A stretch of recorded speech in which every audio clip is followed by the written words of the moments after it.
नमो नमः। संस्कृत ज्ञान शिक्षा में आप सभी का हार्दिक अभिनंदन है। प्यारे दोस्तों, प्यारे विद्यार्थियों, पाणिनि बेच की ये 49 नंबर की क्लास है। प्यारे साथियों, संस्कृत ग्रामर बहुत ही सरल विधि में और एकदम स्पष्ट सूत्र विधि के माध्यम से क्लासें चल रही हैं।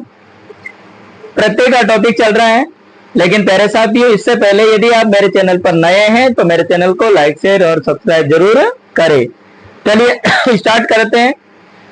स्त्री प्रत्यय हमने पहले पढ़ लिए। कृत प्रत्यय जो करदंत प्रत्यय और तद्धित प्रत्यय। कृत प्रत्यय धातुओं के साथ जुड़ते हैं और तद्धित प्रत्यय शब्दों के साथ। और अब हम पढ़ने वाले हैं स्त्री प्रत्यय। क्या पढ़ने वाले हैं? स्त्री प्रत्यय। देखिए, अर्थात जो पुल्लिंग शब्दों को स्त्रीलिंग में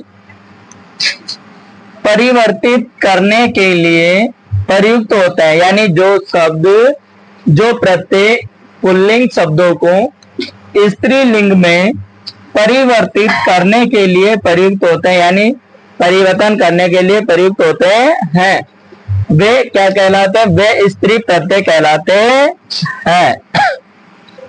सीधी सी बात ये समझना कि पुल्लिंग शब्दों को स्त्रीलिंग में बदलने के लिए स्त्री प्रत्ययों का प्रयोग किया जाता है। अब देखिए, स्त्री प्रत्यय 8 प्रकार के होते हैं। ध्यान में रखना प्यारे साथियों की जो स्त्री प्रत्यय हैं वो कितने प्रकार के होते हैं? 8 प्रकार के होते हैं। पहला टाप, दूसरा चाप, डाप, गीत, गीस, गीन, ओंग और ती। ये 8 स्त्री प्रत्यय होते हैं। स्त्री प्रत्यय के 8 प्रकार होते हैं। लेकिन अधिकतर जो एग्जाम में पूछे जाते हैं, यदि स्कूल लेवल पे हम बात करें तो टाप प्रत्यय, और स्कूल लेवल पे जो पूछे जाएंगे, देखिए एक तो टाप पूछते हैं, एक गीत और एक गीस प्रत्यय। ये चाहे आरबीएससी हो या सीबीएसई स्कूल हो, 6 से लेकर के 10 तक का जो ग्रामर का पार्ट होता है जिसमें प्रत्यय आते हैं, 9th और 10th में गीत, टाप, गीत और गीस प्रत्यय, ये तीनों प्रत्यय स्त्री प्रत्यय में पढ़े जाते हैं। लेकिन जब हम बात करें कंपटीशन लेवल की बात करते हैं, जो जिसमें रेट हो या फिर first grade, second grade, CTET, यानी कोई से भी एग्जाम हो, उनमें क्या होता है कि कहीं से भी क्वेश्चन बना दिया जाता है, तो हमें सारे,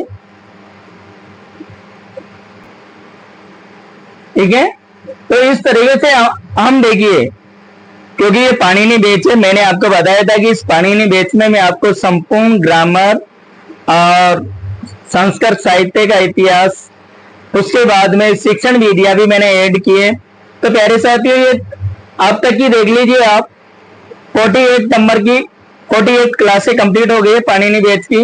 लेकिन प्रत्येक क्लास में, पर ज्यादा नहीं है, 10-15 मिनट की क्लास होगी प्रत्येक क्लास, लेकिन बहुत ही अच्छा कंटेंट है और सभी के लिए बहुत अच्छा होगा।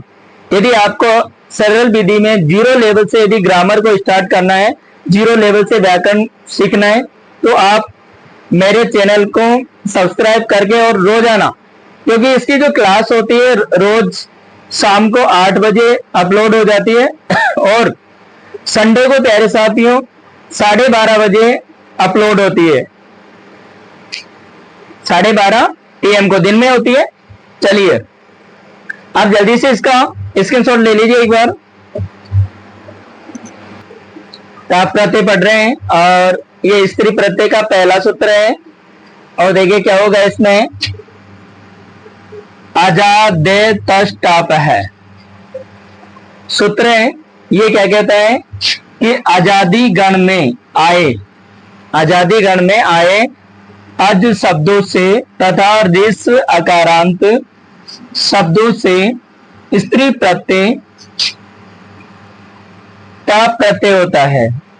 शब्दों से स्त्री प्रत्यय में टाप प्रत्यय होता है। स्त्री प्रत्यय में टाप प्रत्यय होता है। इसमें आ शेष रहता है। इसके रूप आकारांत स्त्रीलिंग में रमा शब्द की तरह चलते हैं। आपको ध्यान में रखना प्यारे साथियों कि ये टाप प्रत्यय ये क्या कहते, ये अजादेतस टाप है। ये कहता है कि आजादी गण में आए अज शब्दों से तथा रिस अकारांत शब्दों से स्त्री प्रत्यय में टाप होता है। इसमें आशेष रहता है और इसके रूप अकारांत स्त्रीलिंग में रमा के समान चलते हैं।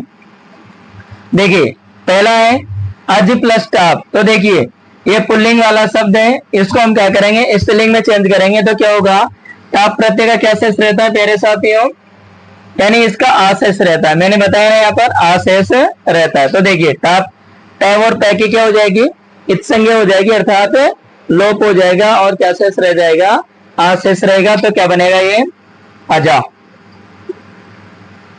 अजा का अर्थ होता है बकरी। अश्व प्लस टाप, अश्व तो टाप में से मैंने आपको बताया कि ये टै और पै का लोप होकर के आशेष रहेगा। तो आपको इसमें जोड़ दो तो क्या बनेगा अश्वाहा। अश्वा, अश्वा यानी घोड़ी। मंद है, मंद में टाप जोड़ दो आप, टाप का टै और पै की इत्संज्ञा होकर के आशेष रहेगा तो क्या बनेगा मंदाहा। आपको तो ये ध्यान में रखना है कि पुल्लिंग वाले शब्दों को स्त्रीलिंग बनाने के लिए किसका प्रयोग किया जाता है, स्त्री प्रत्यय का प्रयोग किया जाता है।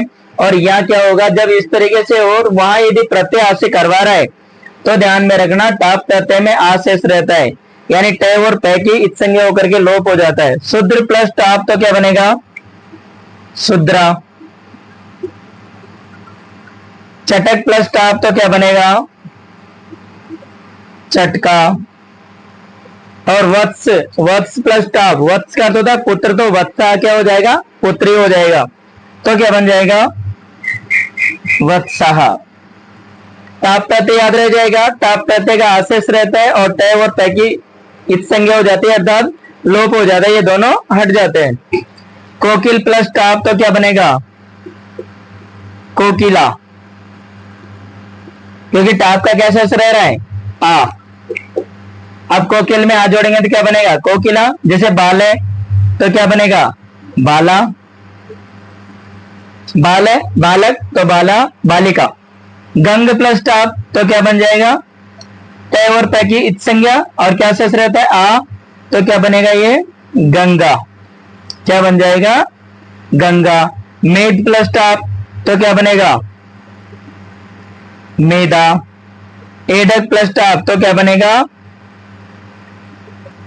एडका। यानी इस तरीके से टाप प्रत्यय हमने कंप्लीट किया। इसमें एक सूत्र और है, आप जल्दी से इसका स्क्रीनशॉट ले लीजिए एक बार। सेकंड वाला सूत्र है, देखिए प्रत्यय स्तात् कात् पूर्वस्यात् यदा पये शुभ, यानी प्रत्यय स्तात् कात् पूर्वस्यात् यदा पये शुभ, अर्थात ये कहता है कि प्रत्यांत शब्द में ककार अर्थात अंतिम क, ये वाला देखो ये अंतिम क हो तो टाप प्रत्यय लगने पर ककार से परे, ककार से पहले के ऋस्व के स्थान पर क्या हो जाता है ई हो जाता है। यानी ककार से पूर्व जो ये ऋस्व है इसमें क्या हो जाएगा ई हो जाएगा। क्या हो जाएगा ई हो जाता है। तो देखिए कैसे होगा क्योंकि यहां देखिए इस तरीके से, क्योंकि ये बालक शब्द है, मैं यहाँ लिख के बता रहा हूं। जैसे ये बालक शब्द है तो इसमें देखिए क्या है लास्ट में अक, तो इस अक को क्या हो जाता है इक, इस सूत्र के माध्यम से। तो फिर ये क्या बनेगा बालिक, बालिक हो जाता है। और फिर टाप का टै और पै की इत्संज्ञा होकर के टाप में से क्या शेष रहता है आशेष रहता है, तो क्या बन जाता है फिर ये बालिका। क्या बन जाएगा बालिका। बस आपको इसमें टाप प्रत्यय में एक तो इजी होता है लेकिन ये वाला थोड़ा कठिन है, तो आपको याद रखना कि प्रत्यांश शब्द में अंतिम क हो तो टाप प्रत्यय लगने पर ककार यानी कैसे पूर्व पहले जो ऋस्व ए के स्थान पर क्या कर दिया जाता है, ई कर दिया जाता है। जैसे कारक प्लस टाप तो क्या हो जाएगा, कारिका। टाप में से क्या शेष रहेगा, तय और पै का क्या हो जाएगा, लोप हो जाएगा, आ शेष रहेगा। और यहाँ जो कैसे पूर्व जो ऋस्व अ है इसके स्थान पे क्या हो जाएगा, ई हो जाएगा। तो क्या कारिक बनता है पहले तो, और फिर टाप प्रत्यय जोड़ने पर क्या बन जाता है, कारिका बन जाता है। जैसे पाठक, पाठक प्लस टाप क्या दे रखा है, पाठक प्लस टाप। तो देखना क्या होगा, इस ठे में जो अ है इसको क्या हो जाएगा, ई। तो ये क्या बनेगा, टाप का आशेष रहता है, ये क्या बनेगा, ये पाठिका। जैसे शिक्षक प्लस टाप, शिक्षक पुल्लिंग शब्द है, क्योंकि हमें देखिए ये तो पता है कि स्त्री प्रत्ययों का प्रयोग पुल्लिंग शब्दों को स्त्रीलिंग में बदलने के लिए स्त्री प्रत्ययों का प्रयोग किया जाता है। लेकिन कई जगह पर क्या होता है कि नियम होते हैं, नियम याद होने चाहिए, उदाहरण कहीं से भी आ सकता है। शिक्षक प्लस टाप है तो इसमें जो अ जुड़ा हुआ है इसको क्या हो जाएगा, ये हो जाएगा।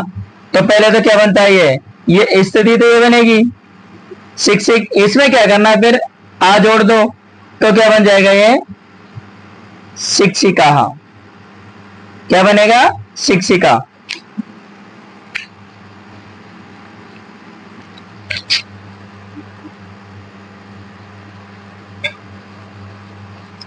देखिए आगे लिखा हुआ है दर्शक प्लस टाप, वही जो अ है इसमें, इस अ को किसमें बदलेंगे, ई में, और टाप का ट और पै का लोप होकर के क्या शेष रहता है, आ। तो क्या बनेगा, ये दर्शिका। क्या बन जाएगा, दर्शिका।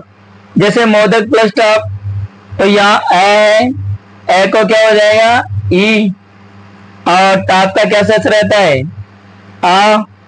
तो ये क्या बनेगा, मोदिका। इस तरीके से प्यारे साथियों आज हमने स्त्री प्रत्यय का सामान्य परिचय और टाप प्रत्यय कंप्लीट किया है। टाप प्रत्यय के दोनों सूत्र आप याद रखना। प्यारे साथियों मिलते हैं अगली क्लास में, अगले वीडियो में। तब तक के लिए जय तु भारतम, जय तु संस्कृतम।